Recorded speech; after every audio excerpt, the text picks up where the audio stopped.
What's up, everybody? Welcome back to the channel. My name's Adam, the Winter Disc Golfer, and today I'm out here at Ceraland Disc Golf Course in Columbus, Indiana. I'll be playing the blue layout, which is the longer course. Let's get right into it. Hole 1 is a par 4, 546 feet. We'll go 2 off the top. So we'll start with the blue rive. Got a little bit of a head left, right to left.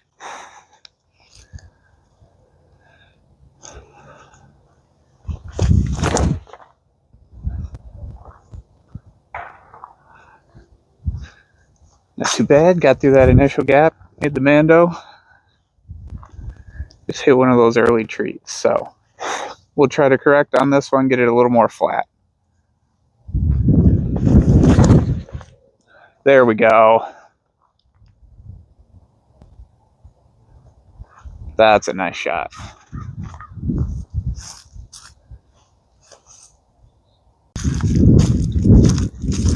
All right, we got up here a good ways, but we're pinched off behind this tree here. Got about 200 left into the pin, going into a headwind. So I could either throw a patent pending, little flex, or what I'll probably do is just a step out forehand, something overstable. We'll go with the spice.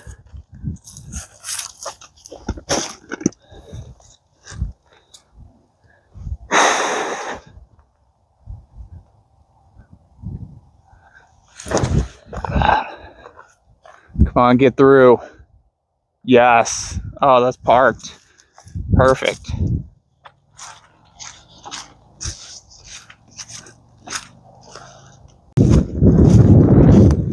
Oh yeah, look at that. Made it up nice and close.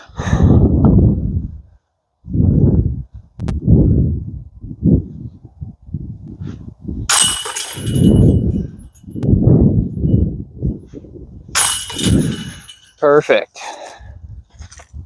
Starting off with a birdie. Hole 2 is a par 4, 531 feet. Just bends around to the left the whole way. Just want to throw something out through the gap and let it hyzer. Go with the rive.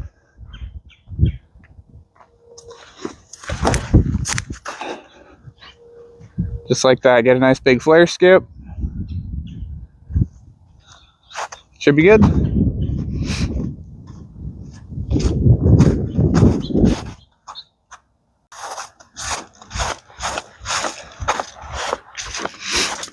So typically on my drive, I like to land a little bit higher up on the hill here, but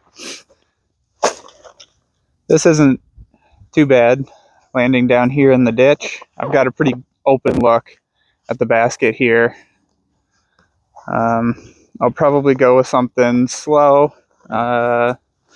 Typically like the Berg for this type of shot.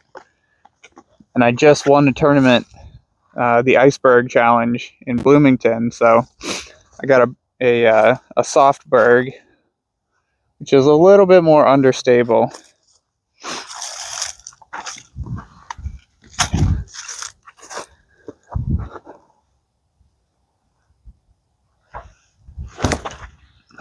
Dead straight, look at that.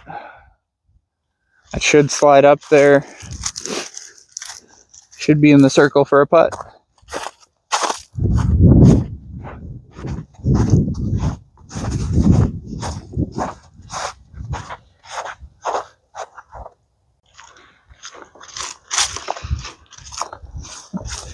Ooh, nice and slippery.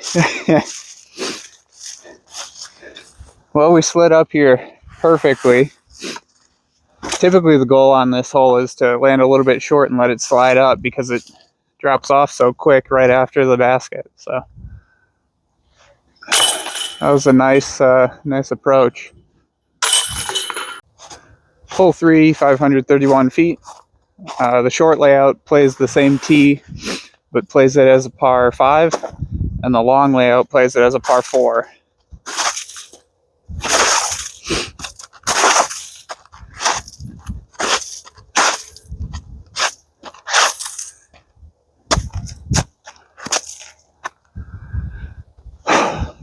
So from this position, there's a fence over there that's OB, and then there's a creek that runs through on the right side in the trees that's also OB. It's got a little bit of a tail left to right. So I think I'll go with the Grace. Since we have that little bit of tailwind, I'll just put it up high.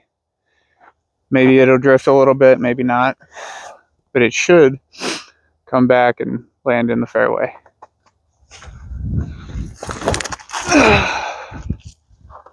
Yep, that's perfect. Wow, that is really good. Getting out to the top of the hill out there should be an easy look at a 3. All right, we landed in a really good spot. Just chip a little splice forehand up through the gap. Look at that, come on. Wow. Nice. All right, we left ourselves a little bit more of a tester than I would like.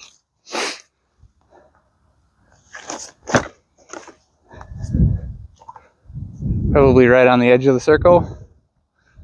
Little head right to left to right.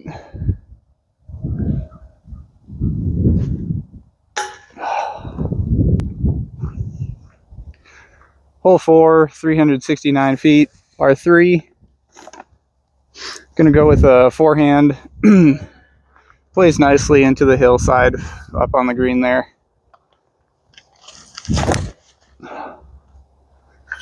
It's got to finish. Oof. Just stayed in bounds.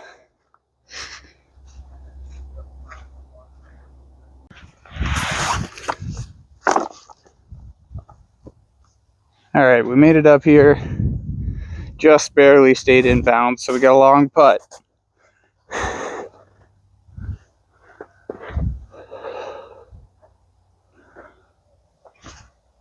Come on. Oh, I was committed.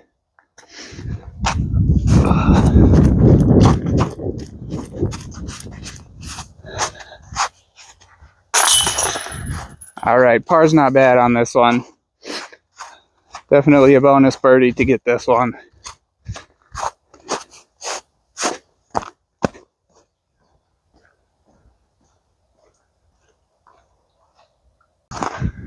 Hole 5 is a par 4, 510 feet. This is one of the signature holes of the course. It's actually the hole that the Columbus, Indiana Disc Golf Club logo is designed after. It's the tree that the basket is on. So, got a bit of a snowy tee pad here. Thankfully, most of it's dry underneath here. Just got that top layer of snow and slush.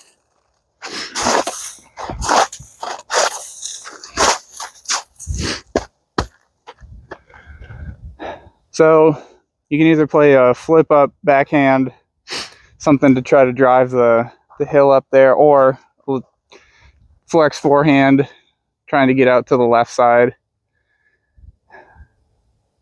Lately I've been going with the forehand, but I think my backhand is feeling good today, so we'll go with the Grace again on a backhand.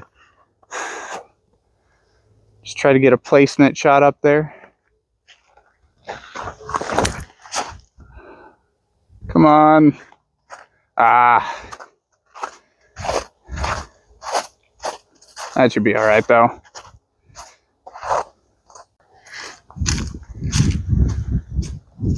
All right, I've got you guys on a stump down at the bottom of the hill. There's not really a good place to film this from, but there's the row of trees on the left and a row of trees on the right.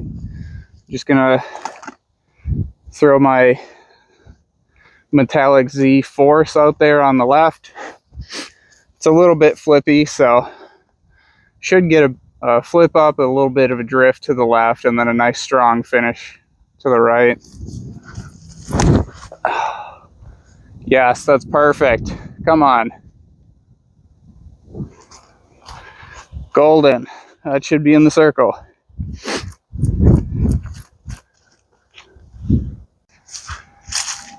Well, from the top of the hill back there, it's about 300 feet. Can't do much better than this. I mean, this is ideal. Landing on this side of the basket, pin high. Perfect. All there is to it.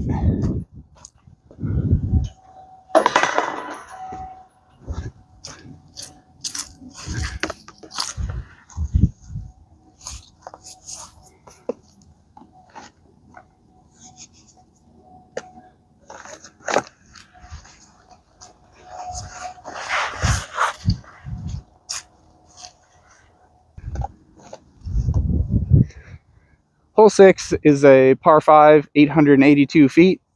The first shot is just placement, so going with my neutral force, throwing it out there to the left towards that tree line, let it hyzer back into the middle of the fairway. There we go. That's beautiful. Yep, perfect shot.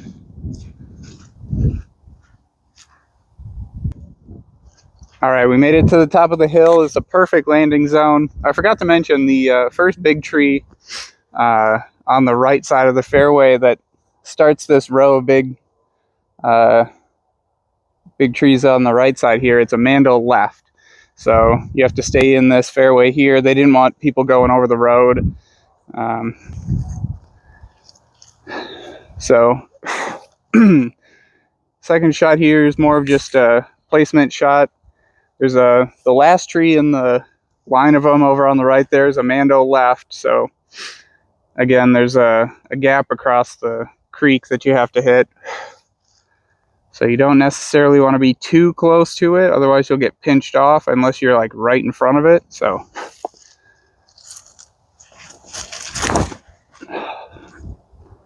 that should be nice. Sit down. Ooh, that's flirting with the right side. It might be pinched off. We'll see. All right, I was a little worried, and for good reason. I ended up a little bit pinched off on the right side here, so there isn't too much distance left, but I really need to get through this gap and get up to the right. I'll go with the splice. Sun being in my eyes isn't the best thing for hitting this gap, so I'm basically just throwing and poking hope. Come on, skip up there. Yes. That'll work.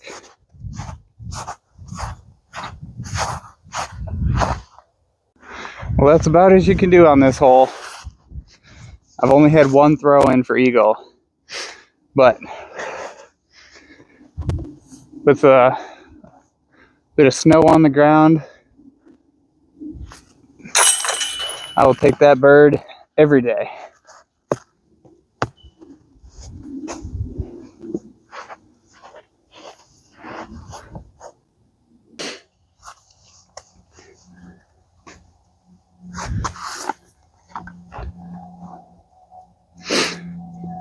All right, hole 7, par 3, 294 feet.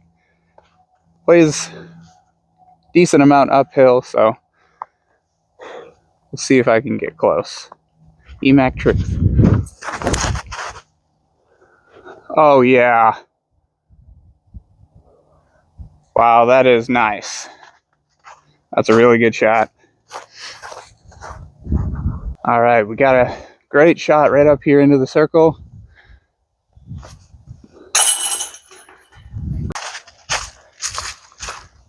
Hole 8 is a par 3, 275 feet. very muddy T-pad area. So I found a sneaky little line up here. Rather than going down the middle trying to miss all the trees, I like to just go up and over the top.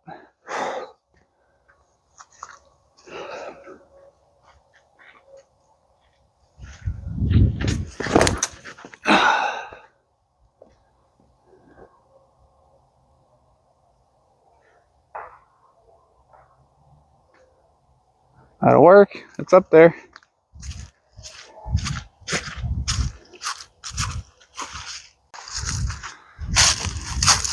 Alright, there's not much room to set up the camera back there, but it's right behind this tree here. And I just have a look at it. Come on. Ah, just missed it. Oh, just short.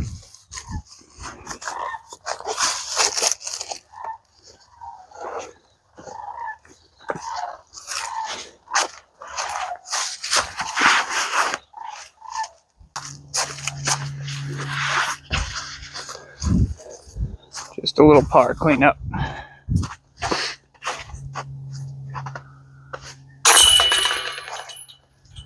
Just like that.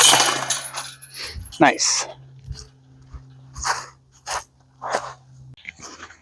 Hole 9 is a par 4, 510 feet. First shot is just placement. You want to just get something out there into the little bubble of land that comes out. You want to get something to kind of skip up onto the hill. There are a couple of trees to keep an eye out for, but for the most part, just throw something out there, get it in bounds.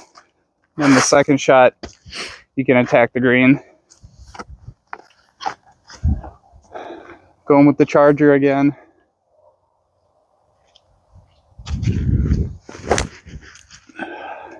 Yep, nice and easy. Just skip it up there on the hill.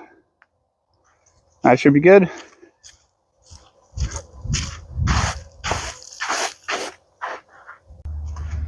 All right, so we got into a pretty good landing zone. Got these two trees right in front of me, right in line with the basket. The backhand line is a little bit tighter, but the forehand, there are the little branches coming out from the left. I feel more comfortable with the forehand, but I think the backhand is a little bit safer.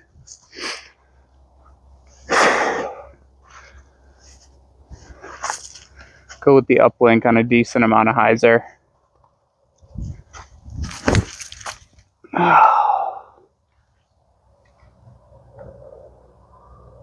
Well, that's a cross, but that is not very good. Yeah, I don't like throwing over the water here. Unless I'm in a really good landing zone up just a little bit closer there, I typically just don't risk it too much. Just throw something conservative.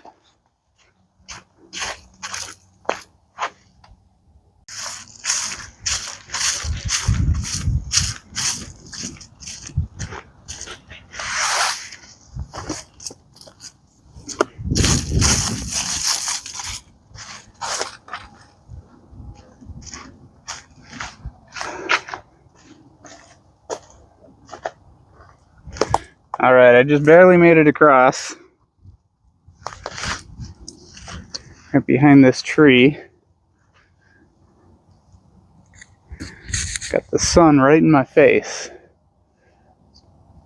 Basically just a layup here. Yeah, I can't do much better than that. Hole 10, par 4, 600 feet. Goes out the gap and then dog legs off to the right. Gonna try a roller here.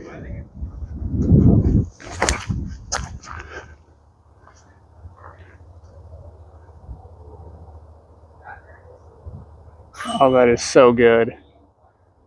That is way out there. It's pretty far up the hill too.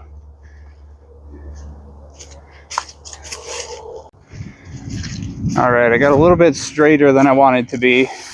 Usually this grim curls up a little bit quicker, and I'm off to the right a little bit more, but the basket is about 100 feet past this big tree here. I think I'll go Toro. Just throw it nice and flat. Let the stability work it in. Yes. Get a skip. All right, I'm on the short side of the creek, but that was a good approach. All right, like I said, just a little bit short of this creek here. Not a bad throw though. Probably could have disced up just a little bit, but see if I can make a big putt here.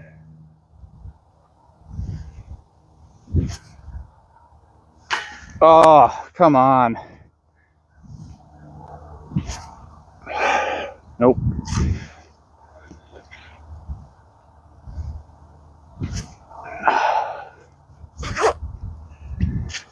Wasn't meant to be. All right, not a bad par on the last hole. It's definitely a bonus birdie, but hole 11, par 3, 216. Just straight up the middle. Going Toro. Going into a bit of a headwind.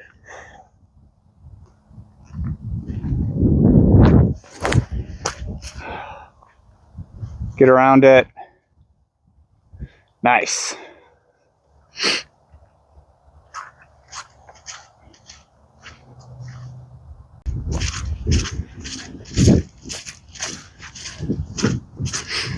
Nailed it.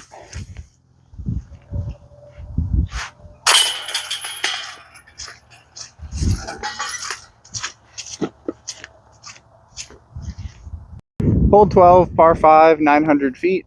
If there was a grip it and rip it hole, this one would be it.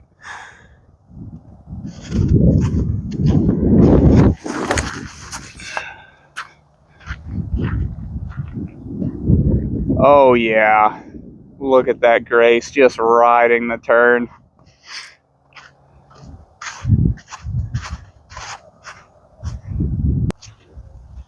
All right, we got about halfway down the fairway. Just gonna lay up into the middle.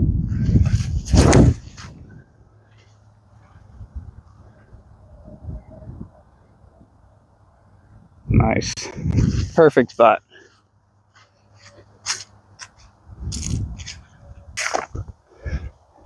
All right, so we landed right in the middle here.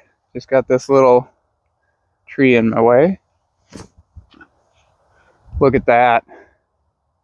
Oh my gosh, I was right in front of it. Well, that's an easy birdie. All right, I just checked my battery and I'm at 3%. So with that, that wraps up the video. Thanks for watching, and I'll catch you in the next one.